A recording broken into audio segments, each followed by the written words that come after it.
জাতিসংঘের নিরাপত্তা পরিষদে ইরানের পারমাণবিক স্থাপনায় মার্কিন হামলা নিয়ে যুক্তরাষ্ট্রের উপস্থাপিত ব্যাখ্যার তীব্র নিন্দা জানিয়েছে ইরান। জাতিসংঘের নিরাপত্তা পরিষদের সেক্রেটারি জেনারেল ও প্রেসিডেন্টের কাছে পাঠানো এক চিঠিতে ইরানের স্থায়ী প্রতিনিধি আমির সাইদ ইরাভানি এই ব্যাখ্যাকে আইনিভাবে ভিত্তিহীন বলে অভিহিত করেন। চিঠিতে যুক্তরাষ্ট্রের সামরিক হামলাকে অবৈধ এবং জাতীয় সার্বভৌমত্বের লঙ্ঘন বলে উল্লেখ করে ইরান। একই সঙ্গে জাতিসংঘ সনদের ৫১ অনুচ্ছেদের আওতায় আত্মরক্ষার অধিকার দেখিয়ে যুক্তরাষ্ট্রের এই হামলার যৌক্তিকতা প্রতিষ্ঠার প্রচেষ্টাকে আন্তর্জাতিক আইনের হত্যা বলে অভিহিত করা হয়।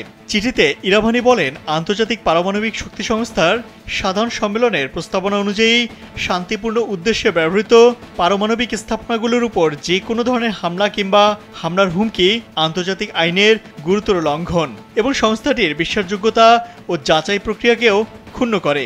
এদিকে ইউরোপীয় ইউনিয়নের পররাষ্ট্রনীতি বিষয়ক প্রধান কাজা কাল্লাসও যুক্তরাষ্ট্রের হামলার আইনি বৈধতা নিয়ে প্রশ্ন তুলেছেন। এর আগে বুধবার এক বিবৃতিতে তিনি বলেন, যে কেউ বল প্রয়োগ করলে তাকে আন্তর্জাতিক আইনি কাঠামোর মধ্য থেকে ন্যায়সঙ্গতভাবে তা ব্যাখ্যা করতে হবে।